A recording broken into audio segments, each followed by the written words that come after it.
Assalamualaikum warahmatullahi wabarakatuh. Salam sejahtera untuk kita semua. Perkenalkan, saya Azan Desra Deriansah, Esikom Emikom, salah satu dosen pada mata kuliah Cyber Public Relations pada program Studi Manajemen Komunikasi, Fakultas Ilmu Sosial dan Manajemen Setiani. Pada kesempatan ini saya akan menjelaskan tentang mata kuliah yang saya ampu, yaitu mata kuliah Cyber Public Relations dengan teknik DAI, yaitu Delivery, Interaction, dan Assessment.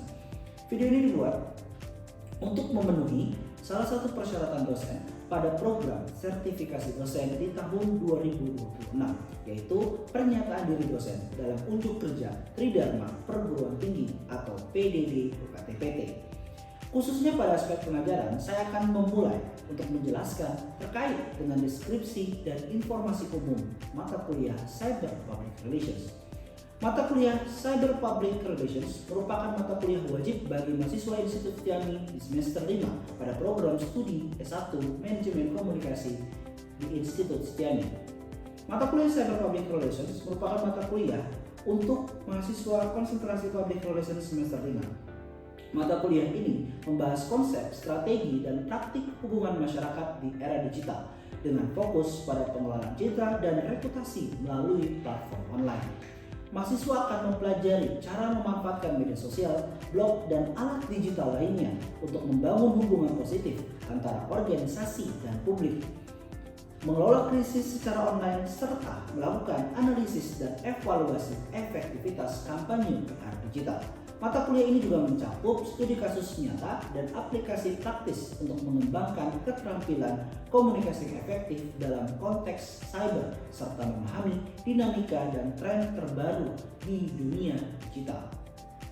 Mata kuliah ini dirancang untuk membekali mahasiswa dengan pengetahuan, keterampilan, dan sikap profesional sesuai dengan capaian pembelajaran mata kuliah yang telah ditetapkan dalam rencana pembelajaran semester atau RPS. Setelah mengikuti pembelajaran ini, mahasiswa diharapkan pertama, mampu menunjukkan sikap profesional, etis, dan bertanggung jawab dalam mengelola komunikasi digital.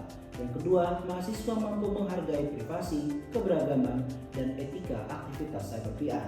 Yang ketiga, mahasiswa mampu menganalisis isu komunikasi digital secara kritis dan logis. Yang keempat, mahasiswa mampu bekerja sama dalam tim dan menyusun strategi komunikasi digital.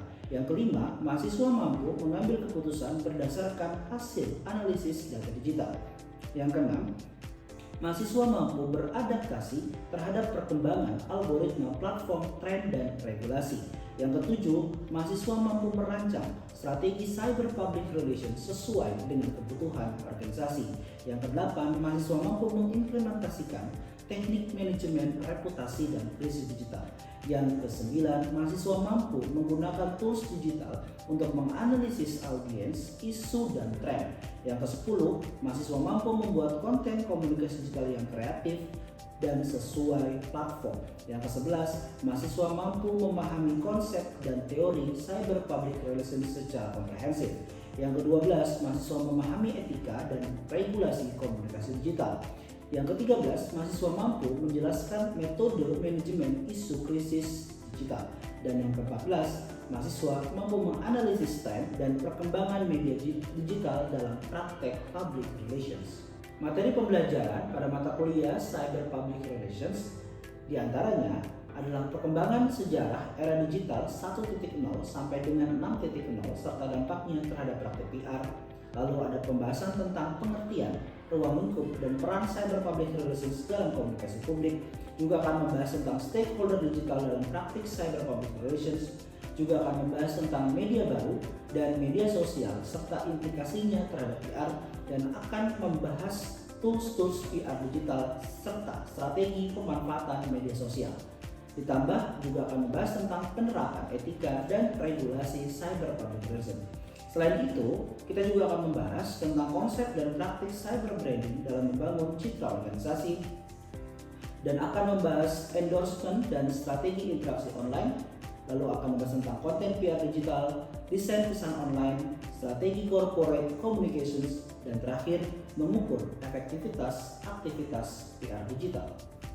Sistem pembelajaran pada mata kuliah ini menerapkan blended learning, yaitu mengkombinasikan pembelajaran tatap muka dan pembelajaran daring.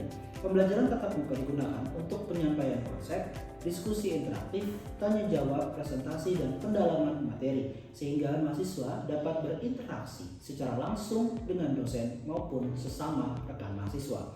Sementara itu, pembelajaran daring dilaksanakan melalui single sign-on atau yang disebut sebagai SSO dengan menyediakan bahan ajar, video pembelajaran, forum diskusi, penugasan, kuis, serta pemberian umpan balik. Dengan sistem ini, mahasiswa memiliki kesempatan untuk belajar secara mandiri sesuai dengan waktu belajarnya tanpa dibatasi oleh jadwal perkuliahan. Kombinasi pembelajaran tatap muka dan daring ini diharapkan mampu menciptakan proses pembelajaran yang fleksibel, interaktif, serta berpusat pada mahasiswa sehingga capaian pembelajaran mata kuliah dapat dicapai secara optimal. Untuk mencapai capaian pembelajaran mata kuliah atau CPMK, saya menerapkan pembelajaran yang berpusat pada mahasiswa atau student centered learning.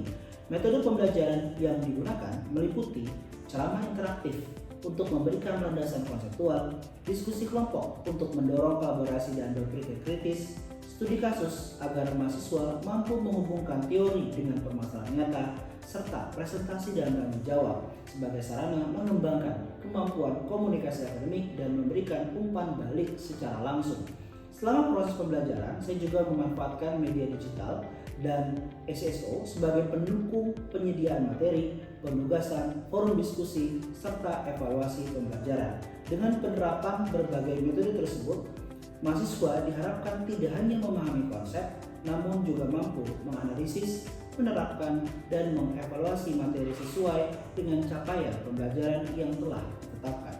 Terkait proses penilaian pada pembelajaran mata kuliah Cyber Public Relations merujuk pada sistem yang ditentukan di Institut TIAMI, di mana semua proses penilaian menggunakan sistem single sign-on atau yang sering disebut SSO. Komponen penilaian dalam SSO meliputi 10% untuk absensi kehadiran mahasiswa, 10% untuk nilai perilaku, 20% untuk nilai tugas, 25% untuk nilai UTS, dan 35% untuk nilai UAS. UAS lebih besar dibandingkan dengan komponen lainnya dengan total pembulatan hasil evaluasi sebesar 100%. Demikian penjelasan mengenai mata kuliah Cyber Public Relations. Selanjutnya mari kita saksikan cuplikan proses pembelajaran sesi 9 di ruang kelas. Bismillahirrahmanirrahim. Assalamualaikum warahmatullahi wabarakatuh. Waalaikumsalam warahmatullahi wabarakatuh. Oke, selamat pagi teman-teman. Apa kabar hari ini? Baik. Alhamdulillah kita berjumpa lagi di mata kuliah Cyber Public Relations di hari ini. Dan sebelum kita mulai, mari kita berdoa menurut agama dan kepercayaan masing-masing. Berdoa dimulai. Berdoa selesai. Baik teman-teman, di sesi hari ini kita masuk ke sesi ke-9 berdasarkan RPS di mata kuliah Cyber Public Relations.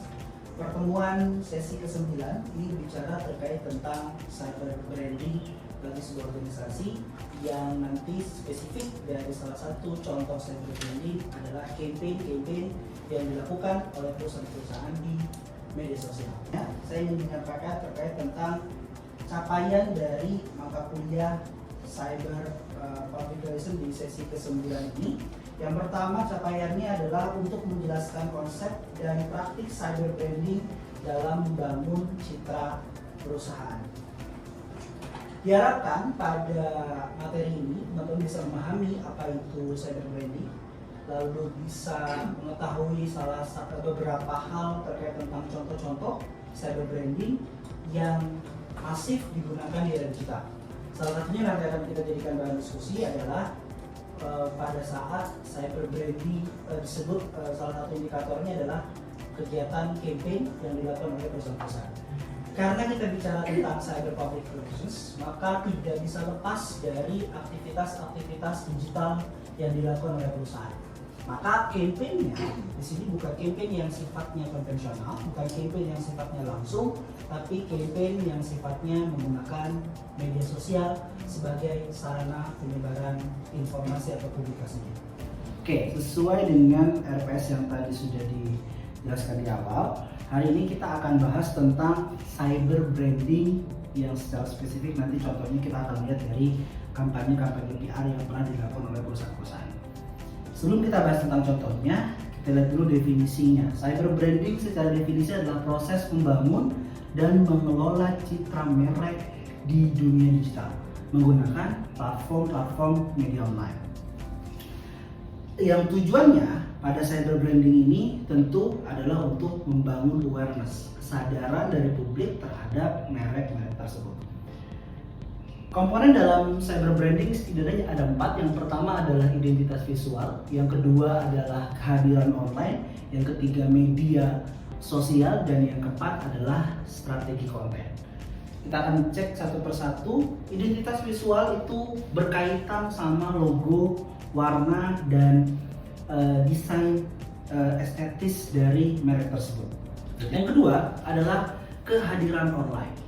Kalau kita ngomongin tentang kehadiran online di era digital sekarang, bisa menggunakan website, dan kalau kita ngomongin website itu selalu akan berkaitan dengan SEO, itu Search Engine Optimization. Bicara terkait tentang SEO, website itu adalah sebuah rumah resmi dalam rumah dalam di era digital sekarang. Lalu kita harus mengoptimasi itu. Cara agar website itu teroptimasi adalah membangun kredibilitas dan melakukan konversi yang sesuai. Sementara poin yang ketiga, yaitu media sosial, adalah sebagai jembatan agar merek itu dikenal oleh publik.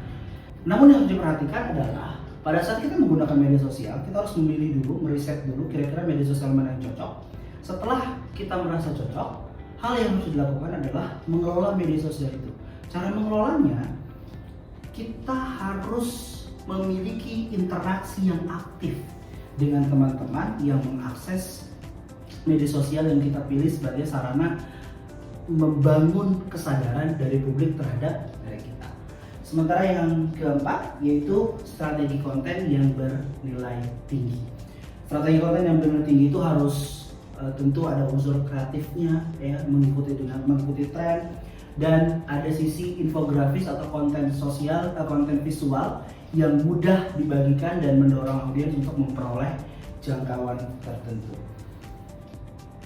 Bicara terkait tentang cyber branding, salah satu aktivitasnya adalah kampanye PR.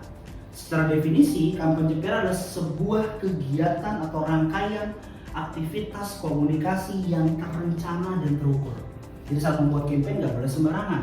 Harus ada poin-poin yang direncanakan dan poin-poin itu yang bisa diukur keberhasilannya. Ada satu hal istilah yang menarik, ada yang namanya PR stunt. PR stunt adalah program PR yang besar dan terkoordinasi. Ini bisa melibatkan berbagai korporat, ini bisa melibatkan berbagai merek. Kalau kita melakukan campaign dengan melibatkan berbagai merek, ini yang disebut sebagai PR stunt, sebuah program PR yang besar dan terkoordinasi.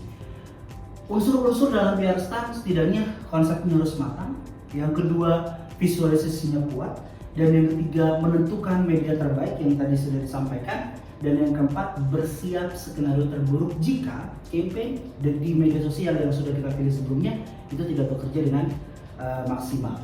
Dan yang kelima pastinya adalah harus orisinal. Karena kalau ngomongin media sosial sekarang trennya sangat dinamis, orisinalitas inilah yang penting untuk diperhatikan bagi perusahaan-perusahaan yang menginginkan produknya dikenal dan mendapatkan awareness yang tinggi oleh publik. Baik, ini adalah salah satu contoh dari campaign yang dilakukan oleh McD dan Burger King. Oke, kita lihat. Ini adalah salah satu contoh campaign di media sosial resminya Burger King. A day without Whopper. Today we won't be serving Whopper to support our competitor cause. Satu hari tanpa Whopper. Jadi Burger King menyampaikan seakan-akan bilang jangan beli Whopper. Ya, kami tidak akan melayani pembelian Whopper untuk membantu kompetitor kami dan sebagainya. Oke, ini adalah salah satu contoh PR stunt. Kira-kira apa tanggapan teman-teman terhadap campaign ini? Sangat wise. Wise. Agak risky banget. agak riskan sekali.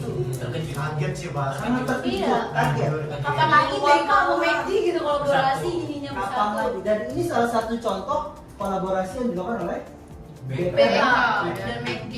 Ada lagi? Di luar nalar sih Pak. Di luar nalar. Kenapa di luar nalar? Karena kayak aneh banget dia malah nggak promoin produknya dia Iya. gitu, malah dia mau support produk Ini lain. produk lain.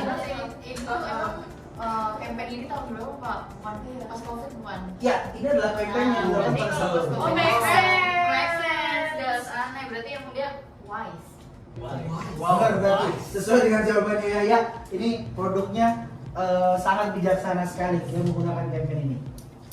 Oke, yang dilakukan sama BK dan McD ini adalah salah satu contoh PRSA. Ini program yang besar, melibatkan 2 perusahaan dan melibatkan entitas yang saling bertolak belakang. Secara ini juga melakukan ada berkaitan sama kompetitor-kompetitor. Kira-kira apa pendapat teman-teman secara luas tentang campaign ini? Bisa dikaitkan dengan cyberbranding tadi atau boleh sama hal-hal yang bersifat umum? Silakan. Karena tadi yang udah ngomong ya, apa ini campaign COVID ya? Iya. Iya, zaman COVID. Iya benar sih, wise dia jadi ngambil atensi masyarakat tuh, wah baik banget gitu loh. Kan orang-orang awam di medsos paling kayak, wah baik banget nih dia, nggak egois gitu. Apakah Nairos sepakat dengan apa yang disampaikan sama Natalina bahwa ini di luar nalar? Iya betul, iya gak kaget sih. Dia cerdas juga ya, karena orang zaman saat itu kan Lagi susah ngerasain sama-sama susah gitu. Dunia Jadi, F&B lagi ini semua ya. jadi Sangat terdampak sekali kan? iya, jadi BK ini tuh hadir buat kayak, oh kita Udah gitu. bareng gitu loh. Udah gitu foto campaignnya juga pegangan tangan. Iya, sama support. Iya sih. Menurut saya orang juga nggak cuma jadi oh iya benar juga ya harus ngebeli kompetitor atau kayak McD dan yang lainnya, tapi lebih ke juga lebih notice BK-nya. Mungkin dari BK yang nggak begitu kelihatan jadi lebih notice gara-gara Iya. Kalau dari sisi kayak tadi ada yang menotis gandengan tangannya antara icon dari BK dan McD. Kira-kira apa sih yang menjadi hal yang pengen disasar sama teman-teman dari kalau kita ambil dari pegangan tangan? Apa? Empati. Boleh jelaskan kenapa empati? Iya, sama-sama lagi ngerasain tahu susahnya PHK kan di mana-mana. Omset penjualan. Terus omset penjualan turun, sepi, COVID Jadi nggak di boleh kemana-mana. campaign ini tuh BK mau bilang gak apa-apa kok beli di yang lain juga gitu. Jadi Mensupport kompetitor di era ya atau di kondisi yang Sama-sama. kondisi krisis bisa disebut kondisi yang tidak stabil, kondisi yang tidak ideal dan sebagainya. Ini menjadi salah satu contoh dari PRSA. Oke, selanjutnya tadi itunya empatinya sudah dapat. Yang kedua, kira-kira dari sisi narasinya sekarang. Dari sisi narasi, Day Without Whopper. Today we want to serving Whopper to support our competitor cause. Kira-kira apa sih esensi dari narasi yang disampaikan sama BK?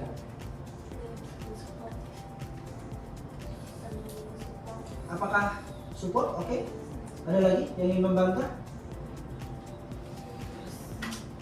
Atau ingin menambahkan boleh? Coba dibaca atau dilihat dengan kacamata kritis, dengan kritisme. Boleh silakan Pak. Di sini kan dari narasinya itu si BK ini kasih tahu bahwa mereka nggak akan menerima orang membeli upah. Nah, mereka tuh nggak naruh di narasinya itu BK gitu, misalnya Burger King gitu, tapi spesifik yaitu Uber. Jadi kalau yang saya lihat di sini tuh yang dimana pada narasi ini tulisan Ubernya itu beda sendiri. Nah itu menurut saya itu agak jenius ya, dimana mereka tuh menonjolkan juga dari produknya itu yaitu Uber gitu. Oke, good. Itu yang saya maksud bahwa BK dengan campaign yang tadi teman-teman bilang was, baik, nggak nyangka dan sebagainya, ternyata ada sisi marketing yang tidak boleh dilupakan karena mereka adalah produk bisnis. BK tidak menyebut BK-nya, karena orang tahu ini adalah web media sosialnya, akun Instagramnya BK, pasti orang tahu itu BK. Terus istilah Whopper-nya, mungkin ada orang sampai di sini yang belum tahu tentang Whopper. Ada beberapa mungkin yang nggak tahu. Biasanya identik Burger King itu identik sama Big Mac, misalnya dan sebagainya. Tapi dengan BK membold bahasa Whopper-nya, ini menjadi salah satu contoh bahwa bagian dari brand awareness tadi yang kita bahas. Biar sadar terhadap awareness tersebut. Dan ternyata tadi disampaikan sama Farhan, pada konteks campaign yang sifatnya saling membantu, sifatnya positif dan sebagainya, tetap ada unsur-unsur marketing di dalamnya. Ada unsur-unsur pragmatis. Kalau kita ngomong marketing kan pragmatis ya, terkait tentang apa itu keuntungan dan sebagainya, bisnis dan sebagainya. Itu adalah salah satu contoh dari campaign yang dilakukan BK dan McD dalam konteks campaign antara BK dan McD pada saat COVID-19. Iya teman-teman, salah satu contoh dari campaign yang kita bahas, dan ini bagian dari yang disebut sebagai cyber branding. McD membranding sebagai produk yang dianggap besar, gitu ya, tapi dia mau menunjukkan rasa simpatinya, gitu ya, dan BK menunjukkan sisi empatinya. Tapi keduanya tetap tidak melupakan aspek-aspek bisnis. Baik teman-teman, dan ini tadi bisa teman-teman lihat, tadi bukan hanya visualisasi yang kuat saja. Tadi kalau misalnya kita lihat, ini adalah contoh dari tim Burger King Indonesia, media sosial tim Burger King Indonesia. Kata-katanya kata-kata yang sangat menyentuh atau empatinya sangat dalam sekali, gitu ya. Dan coba teman-teman lihat di situ ada beberapa produk: Flip Burger, Carl's Jr., Wendy's, Klenger Burger, KFC, CST, Domino's Pizza, Pizza Hut, sampai Warteg disebutkan oleh mereka. Menyebutkan beberapa kompetitor di bidang mereka, itu bagian dari sebuah branding juga. Kira-kira kalau menyebutkan Warteg itu kaitannya dengan apa ya? Mendukung UMKM. Ini yang pengen disasar sama program PR sebesar yang dilakukan oleh BK dan McD pada saat COVID-19 melanda. Karena yang terdampak bukan hanya perusahaan besar atau restoran besar, tapi restoran kecil ya, atau UMKM seperti Warteg itu juga sangat terdampak. Ya. Tapi Pak, dari kampanye ini pasti ada masyarakat yang menganggap kalau kampanye ini cuma pencitraan doang. Kalau ada anggapan seperti itu, sah saja. Tapi dengan narasi yang kuat seperti ini, gitu ya, atau mungkin hal yang bisa dilakukan selanjutnya adalah kalau tadi kan kalau kita ngomongin PR stand itu kan ada istilah yang disebut sebagai plan B. Jika tidak bekerja atau tidak works campaign ini harus seperti apa? Maka kalau misalnya ada anggapan-anggapan demikian dan itu anggapan yang besar, maka PR dari McD, BK dan sebagainya bisa jadi membuat sebuah program campaign lanjutan dari itu untuk memberikan penjelasan lebih holistik bahwa ini bukan cuma branding, ini bukan cuma gimmick. Berarti PR dari BK sama McD ini cerdas dong Pak, bisa melihat kondisi yang dimana lagi terpuruk, F&B lagi terpuruk, tiba-tiba dia melakukan seperti ini Pak. Oke. Kalau misalnya apakah ini langkah yang cerdas? Jelas ini sebuah langkah yang jelas. Bahkan bukan hanya cerdas, dan kalau misalnya teman-teman lihat, kecerdasan ini muncul bukan pada titik kondisi yang ideal, tapi pada saat krisis. Ya, biasanya pada saat krisis kita panik, kita akan bingung dan sebagainya. Tapi dicontohkan sama BK dan McD, di mana kita bisa melihat peluang sekecil apapun untuk dijadikan sebuah manfaat atau feedback yang bagus, feedback yang positif bagi perusahaan. Nah, di masa di sini kalau misalnya teman-teman lihat, menikmati Whopper pilihan yang terbaik dan Big Mac tidak ada salahnya. Kalau misalnya kita fokus pada satu kata baik sama salah, baik itu positif, salah itu positif atau negatif? Walaupun di kalimat sininya tidak ada salahnya, itu bermakna positif. Tapi kalau misalnya kita garis bawahi salah aja, Dan itu yang biasa sering akan dibaca sama orang-orang pas habis ada kata diklik, ada kata salah. Oh berarti digandingkan pada sesuatu yang atau diksi kata yang diksi atau kata yang bermakna negatif, yang jenisnya negatif. Maka tadi ini bukan hanya sekedar campaign yang sifatnya untuk sisi empati saja, tapi juga ada sisi branding dari produk tersebut. Assalamualaikum warahmatullahi wabarakatuh. Waalaikumsalam warahmatullahi wabarakatuh. Selamat sore Pak Azan dan teman-teman semua. Kami dari kelompok pertama izin mempresentasikan materi tentang cyber branding kampanye PR dari McDonald's, Burger King dan McD. Dan Yang pertama ada konten bernilai. Konten yang bernilai ini adalah konten yang memberikan manfaat, hiburan atau informasi yang relevan bagi audiens.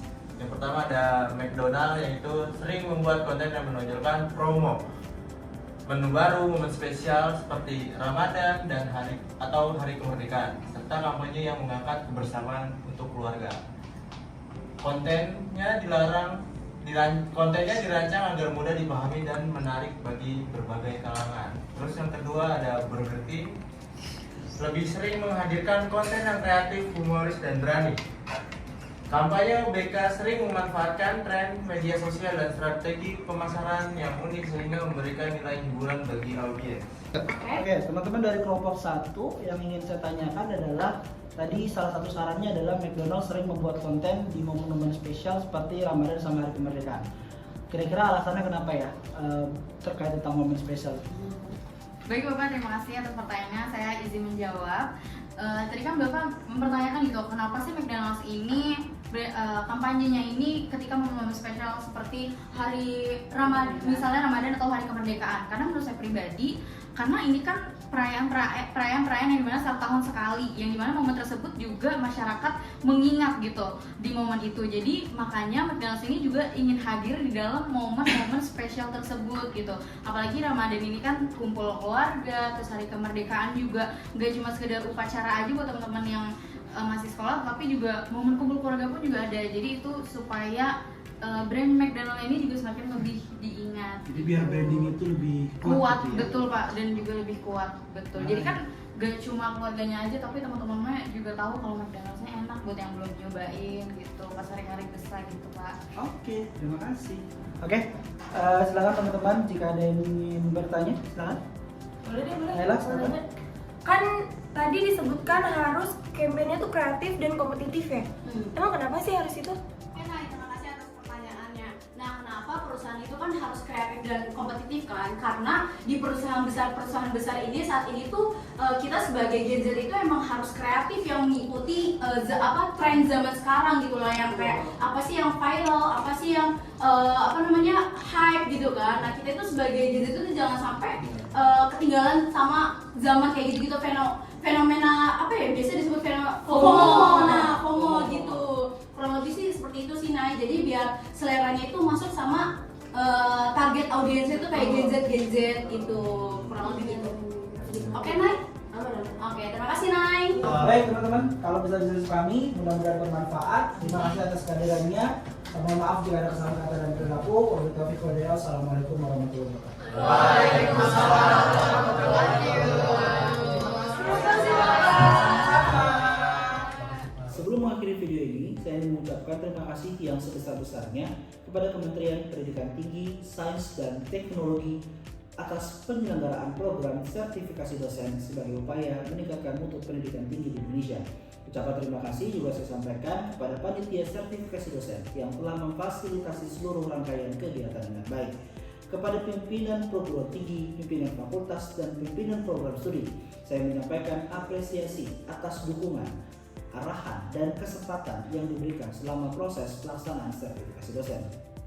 Terima kasih juga kepada seluruh rekan-rekan dosen atas semangat kolaborasi untuk terus memperkaya pengembangan kompetensi akademik dan profesional. Terima kasih juga kepada para mahasiswa yang telah berpartisipasi aktif dalam proses pembelajaran. Kehadiran, antusiasme, serta semangat belajar dari rekan-rekan mahasiswa menjadi motivasi bagi saya untuk terus meningkatkan kualitas pembelajaran. Semoga proses sertifikasi dosen ini menjadi langkah yang bermanfaat dalam meningkatkan profesionalisme dosen serta memberikan kontribusi nyata bagi peningkatan mutu pendidikan tinggi di Indonesia. Terima kasih. Assalamualaikum warahmatullahi wabarakatuh.